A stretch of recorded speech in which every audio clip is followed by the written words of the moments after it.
안녕하세요. 여름 무더위가 기승을 부립니다. 바야흐로 삼복더위로군요. 시원한 바다 경치를 마음이 품으며 젖은 편백숲에서 오는 피톤 치드머금은 바람이라도 맞아들일 여름날입니다.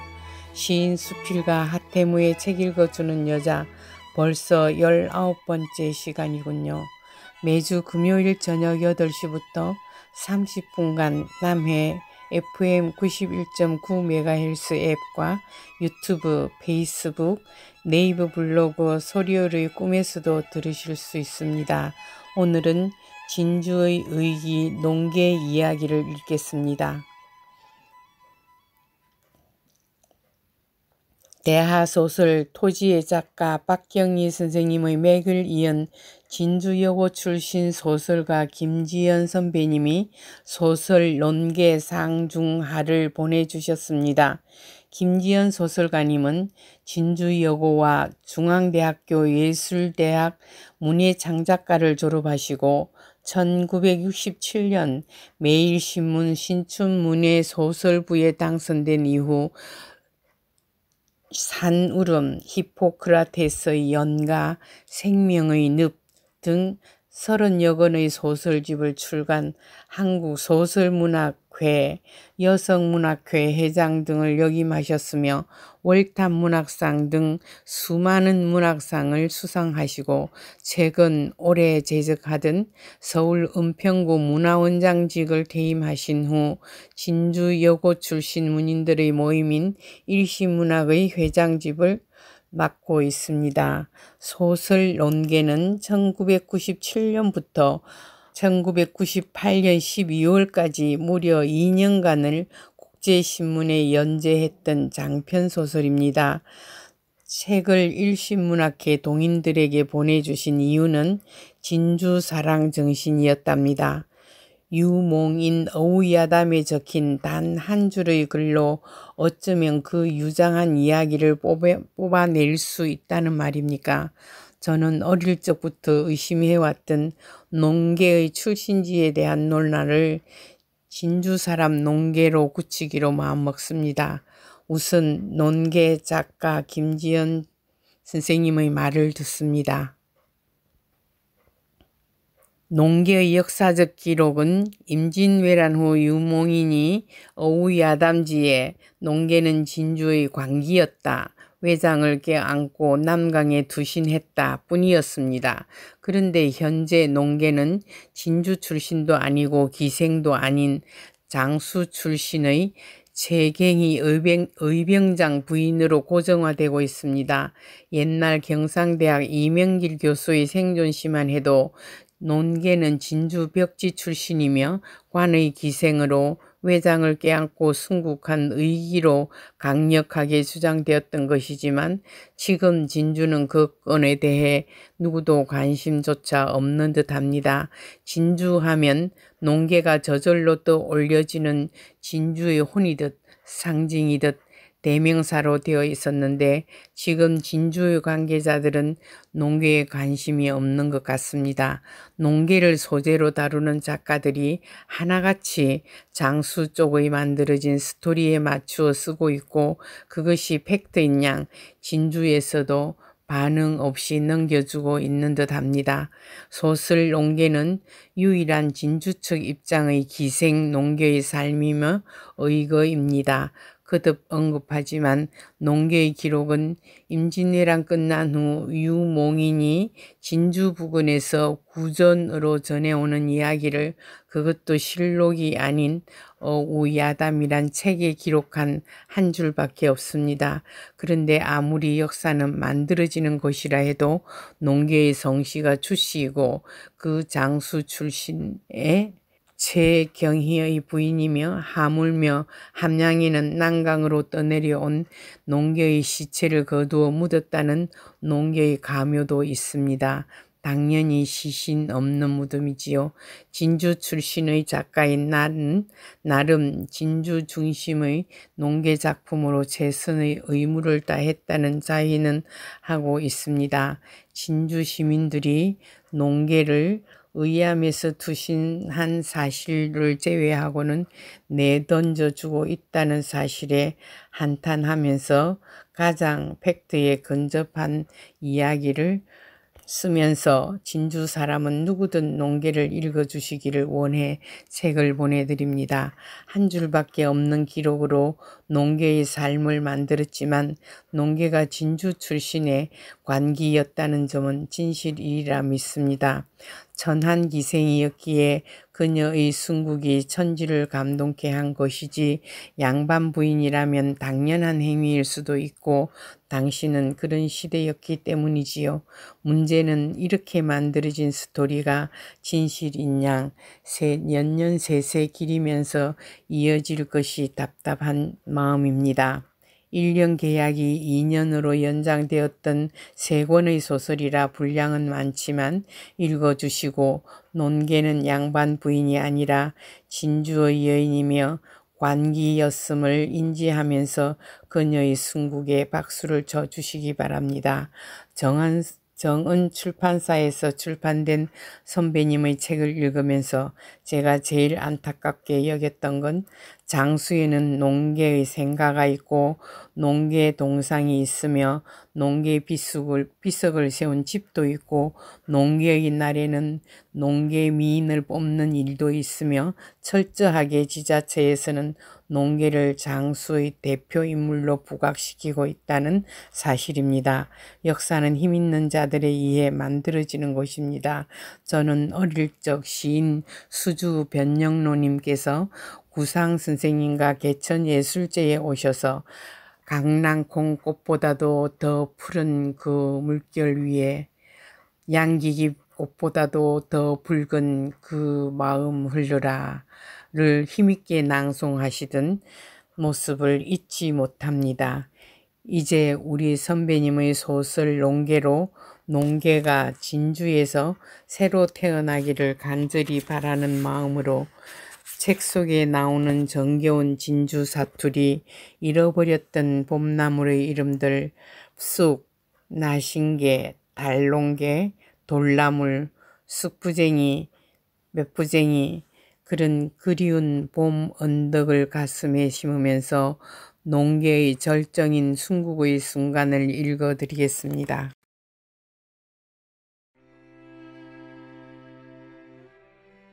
어느새 동력으로 희뿌옇게 미명이 트고 있었다. 농계는 서둘러 옥봉독 언덕 위의 기와집으로 달려 올라갔다. 집은 겉으로 보기에는 방화되거나 파손되지 않아 비교적 온전해 보였다. 그러나 대문은 활짝 열려 있고 집안은 텅 비어 있었다. 한여름에 썰렁하게 찬 기운이 도는 것도 같았다.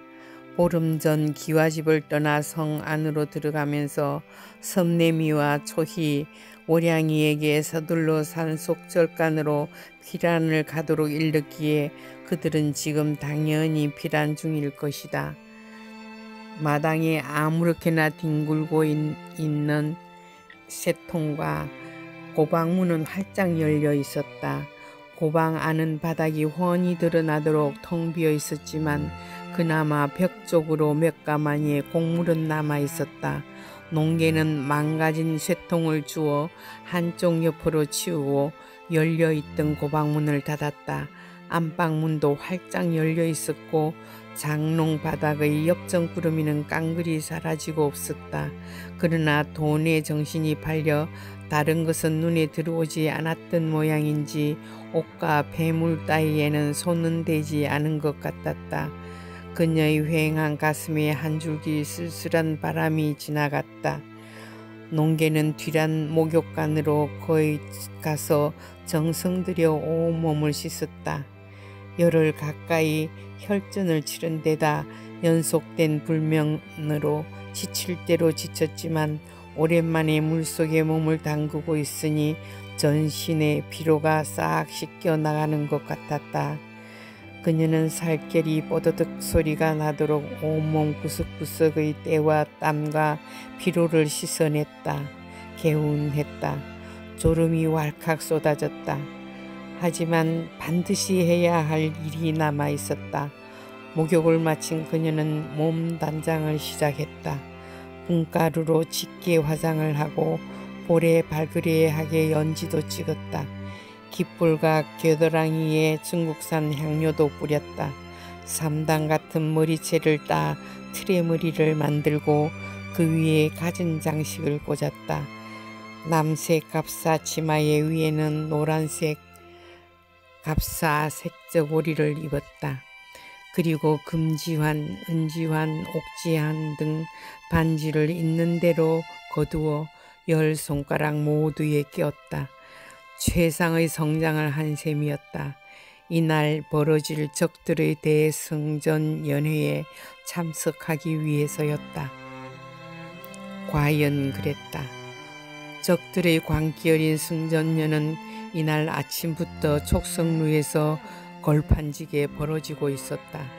적들은 성안 도처에 쌓인 진주 군민의 시체를 그대로 놔준 채 아직도 불타고 있는 성안의 가옥들을 승전의 상징인처럼 흐뭇하게 바라보면서 퍼마시고 춤추고 기승을 지르고 호탕하게 웃어젖히며 질타한 광란의 자축년을 거침없이 즐기고 있었다. 촉성루 정각 위에는 이미 거나하게 취한 적장들이 조선의 어린 여자들을 하나씩 옆에 끼고 횡설수설 찌끄리며 몸을 흔들고 있었다. 임진년의 진주성에서 싸우다 죽어간 고혼의 맺힌 한과 관백 풍신수길의 수건을 마침내 풀었다며 입에 계급품을 풀고 칼춤을 추는 적장도 있었다. 그때 화사하게 단장한 농개가 어디선가 나타나 치맛자락을 휘날리며 사뿐히 걸어오자 적장들이 모두 그녀를 향해 고개를 돌리고는 입가로 번긋번긋 웃음을 지으며 벌린 임을 다불지 못했다. 기녀 소향이 승전을 축하드리옵니다. 농개가 소매자락을 나부키며 손녀처럼 날아갈 듯 절을 올리자 모두들 그녀에게 눈을 박은 채 서로 자기 옆으로 오라고 다투어 손짓들을 했다. 그녀는 교태를 머금은 요염한 눈빛으로 자중을 슬며시 둘러보듯 하다가 이내 자리에서 일어나더니 바른 쪽 난간에 팔을 걸치고 몸을 기댄 채 왼손을 들어 손목을 까불며 이리 오라 손짓하는 적장에게로 다가간다. 곶집에 백성을 쳐넣고 불을 질러 산 사람들을 통째로 숫덩이로 만들어버린 바로 그 역삼각형 얼굴의 적장이었다. 술 취한 적장들이 손뼉을 쳐대며 소리 높여 그에게 축하 인사를 건네자 그는 자신이 진정한 승자라도 된 것처럼 의기양양했다. 농개는 너무나 쉽게 그를 찾아내어 전신이 팽팽하게 긴장되었으나 진직 교태를 부르며 그에게 나부시 절을 올린다. 그리고 수줍은 듯 말끝을 흐리며 어쩐지 연인 것 느껴져서요 하고 유혹의 말을 흘린다.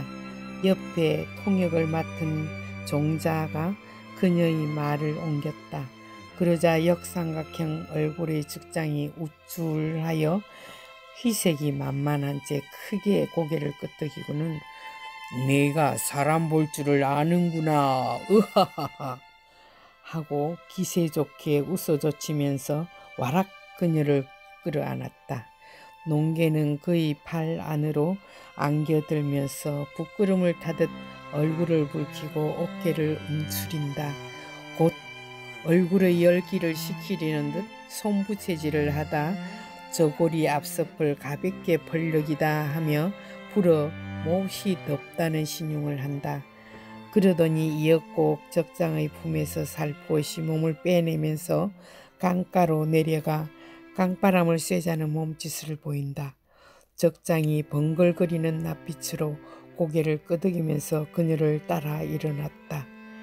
농개는 너무 쉽게 자신의 뜻이 이루어지고 있다는 생각에 약간의 불안감을 갖는다.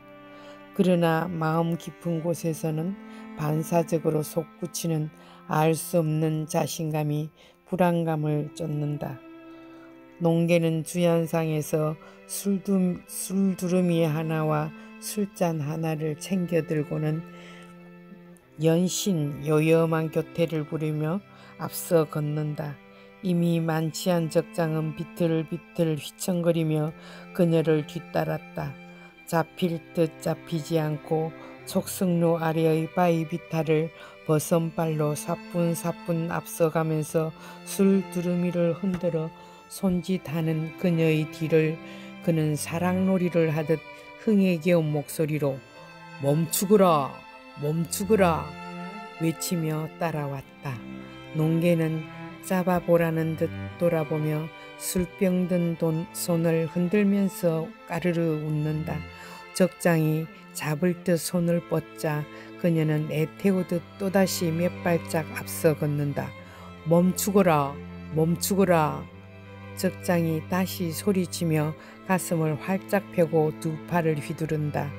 농개는 완만하게 경사진 바위 벼랑을 춤추듯 걸어 내려가서는 강물 속으로 떨어져 앉은 크고 평평한 바위로 날렵하게 건너뛴다. 두 사람이 마주 앉아 술잔을 기울이기에 안쑥맞춤인 바이다. 농개는 퍼질러 앉으며 적장에게 손짓을 한다.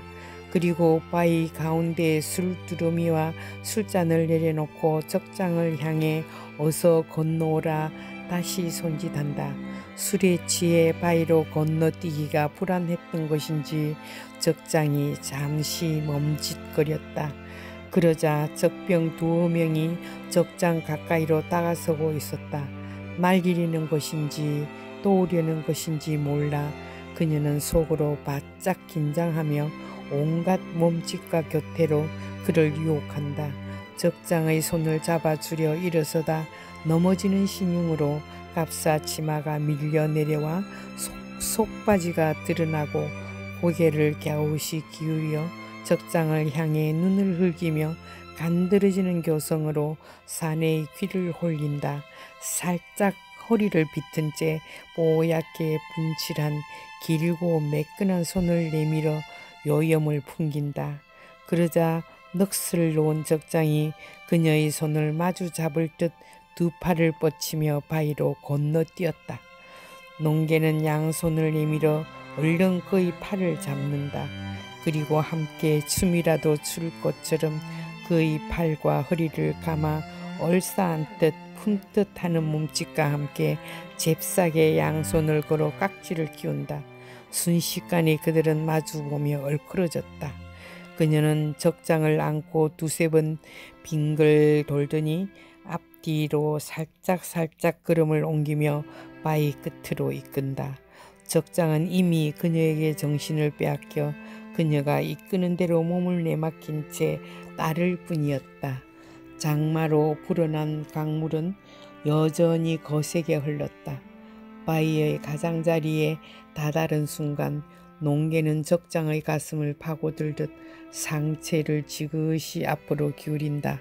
곧 이어 뼈를 도려내는 신음을 토하며 죽을 힘을 다해 그를 강물 쪽으로 밀어붙인다. 내 놈을 죽이려고 내가 못 죽었나니. 농개가 눈에 쌍심지를 켜고 이를 갈며 쏘아붙이고는 코앞에 닿는 적장의 얼굴에 침을 탁 뱉는다. 비로소 정신을 차린 적장이 뒤늦게 허리에 힘을 주며 버텨보려 했지만 만취한 몸을 뜻대로 가누지는 못했다. 적장이 비명을 내질렀다. 짐승 울음 같은 기성을 발작하듯 헛들였다. 완만한 바위에서 사랑놀이를 하듯 얼클어진 그들을 흘끔흘끔 바라보며 주변에서 서성거리던 적병 두 명이 심상찮은 느낌을 받았는지 바위 가까이로 다가왔다. 농개는 마지막 일격으로 있는 힘껏 몸을 솟구쳐 머리로 적장의 턱을 부서져라 들이받곤 사력을 다해 그를 밀어붙인다. 둘은 그대로 얼클어진 채 황토빛 강물 속으로 미끄러져 들어갔다. 적장이 헤엄을 치려 몸부림을 쳤으나 10손가락에 반지를 끼고 피가 나도록 오지게 깍지를 낀 농개에서 팔이 제어 그저 버덩거리기만 할 뿐 소용이 없었다. 적병 2명이 물속으로 뛰어드는 것 같았다. 그러나 성남 파도처럼 범람하는 황토빛 강물 속에서 그들의 얼크러진 집동 같은 몸통을 붙잡지는 못했다. 적장이 입과 코로 밀려드는 흙탕물을 삼키지 않으려고 수차례 몸을 빼며 고개를 물속으로 쳐들으려고 버둥거렸다. 그럴 때마다 농개는 양팔과 10손가락에 바짝 힘을 주며 더욱 세게 놈의 몸통을 조이고 놈을 물속으로 몰아붙인다. 이윽고 적장의 몸에 힘이 빠지며 축 늘어지는 것 같았다. 결국 살려고 애쓰는 자가 죽기를 각오한 자를 당해내지 못했다. 농개도 점점 정신이 아득해졌다. 콧속이 싸하니 매웠다. 물은 진작부터 콧속으로 목구멍으로 밀려들고 있었다. 아니 그녀가 들이키려고 했었다. 점점 몸속으로 물이 들어가 숨을 쉴 수가 없었다. 놈을 놓아버리고 싶어졌다. 하지만 마지막 한 가닥의 정신줄로 버티며 끝내 깍지 낀 손의 힘을 풀지 않는다. 그리운 사람이 떠올랐다. 낳아준 어매와 가르치고 길러준 썰매 엄마와 그리고 그리운 사람들.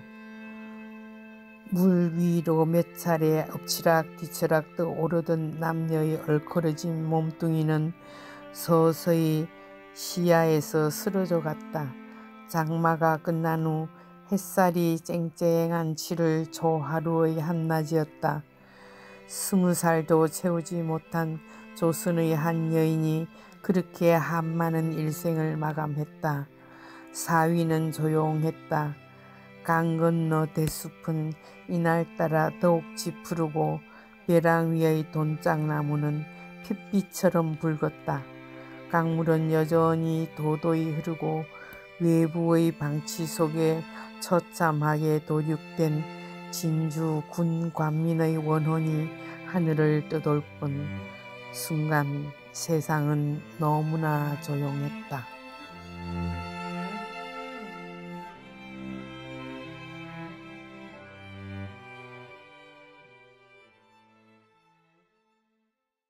들려드릴 노래는 이현상 작사, 김동진 작곡, 가고파, 김동규 노래로 듣겠습니다.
글쎄 그 동무들 고향에 다 있는데 나는 왜 있다가 떠나서 살게 되었는고.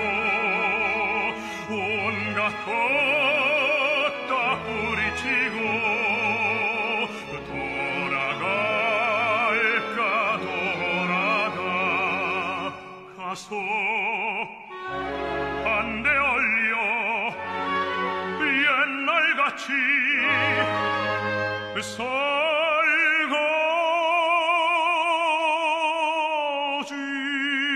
살거지요. 내 마음 색동 옷 입혀 웃고 웃고 지내고자 그날 그 눈물 없던 때를